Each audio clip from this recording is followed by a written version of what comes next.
Hey guys, welcome to today's video. We're going to be going over the Dolphins game. Before we get started, please drop a quick like and a sub on today's video. That would really help my channel grow. I'd really appreciate that. With that said, let's dive right into the video, and I hope you enjoy.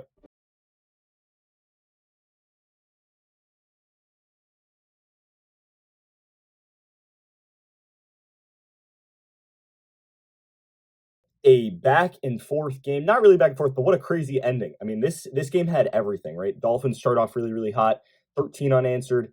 Steelers climb back into it. Dolphins get one back just before halftime, 16-10, and then nobody scored for the rest of the game. Let's start with the Dolphins here. I thought in the first half, Tua Tagovailoa played really well. I thought, if you look at the stats, right, 21 for 35, 261 yards, a touchdown, very solid in his first game back. And I thought he was hitting his receivers in stride. He was making smart decisions with the football.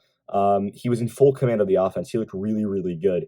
In the second half and in some parts of the latter part of the first half rather. Tua put up some balls in some questionable locations, probably should have had a couple of interceptions. So the stat line is arguably a little bit better than how he actually played, but I really like how the Dolphins got the run game going. Raheem Mostert, big day on the ground, 16 carries, 79 yards, had a touchdown through the air. I really like continuing, the Waddle and Hill combo is just so effective. It's really hard for teams to cover. They combined for over 150 yards through the air, and they had a combined 11 catches. Trent Sherfield showed up too. I thought he had a couple nice catches. Mike Gesicki, I'd like to see a little bit more from him.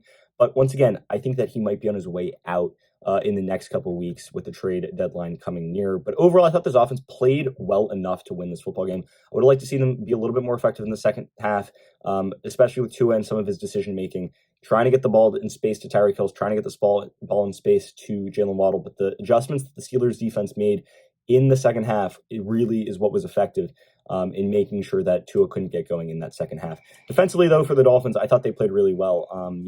The one thing I would have liked a little bit more from Josh Boyer's unit was a little bit more pressure on Kenny Pickett.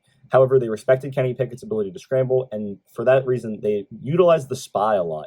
Jerome Baker was pretty effective in that role, but overall, love what Jaelen Phillips was able to do. Constant pressure on the quarterback. Would have liked to see Melvin Ingram get a little bit more in there, but Zach Sealer, too, continuing to have a good week after good week. Once again, pressuring the quarterback, but overall, I think that there wasn't enough pressure on Kenny Pickett, and that's why he ended up having some good moments. Good job by the defense, by the secondary. Jevon Holland with a big pick, Noah Igbinoghene with a game-winning pick, and Bethel in the first quarter to set up a Dolphins field goal. Overall, I thought that the Dolphins secondary, with all the injuries they have, right, and Brandon Jones got injured in this game too, but no Byron Jones, no Brandon Jones for half this game, no Kohu, no Nick Needham, who's out for the year. They did a really good job and were able to shut down, for the most part, these Steelers wide receivers. But even a guy like Igbinoghene got mossed on a touchdown catch. It wasn't really mossed, but he got beat on a touchdown for George Pickens, but ended up making the play to win the game with that game-clinching interception. Got the 2 feet in bounds. Really good job by him. Overall, for this Dolphins team, they got the win. They got the job done. They had to keep pace with the rest of the division. With the Bills looking really good, the Jets winning today, and the Patriots playing the Bears tomorrow, they'll probably end up winning that. So Dolphins have to keep grinding along, keep marching. They play the Lions next week, very winnable game. And then now as we look to the Steelers, I thought Kenny Pickett played a really good game. Sure, he had 3 interceptions, but he kept the Steelers in it. He made the right reads. He made the right decisions. And to be honest, he did really well with a team that has been struggling all year offensively.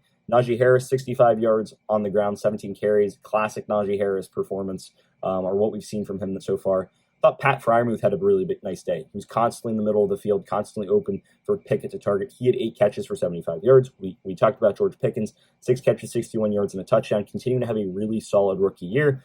And then defensively, I thought that overall they did what they had to do. They got beat up in the first quarter.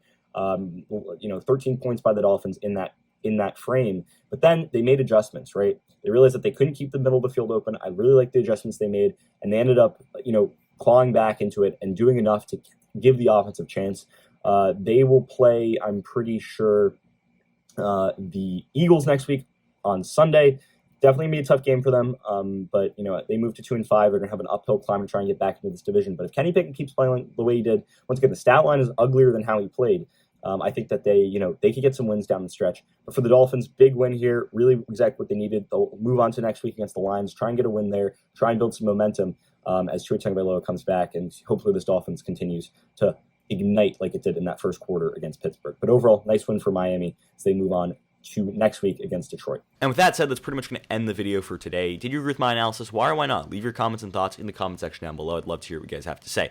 Also, if you're new around here, please drop a like and a sub on today's video. I'd really appreciate that. And with that said, I hope you enjoyed the video. And until next time, see ya.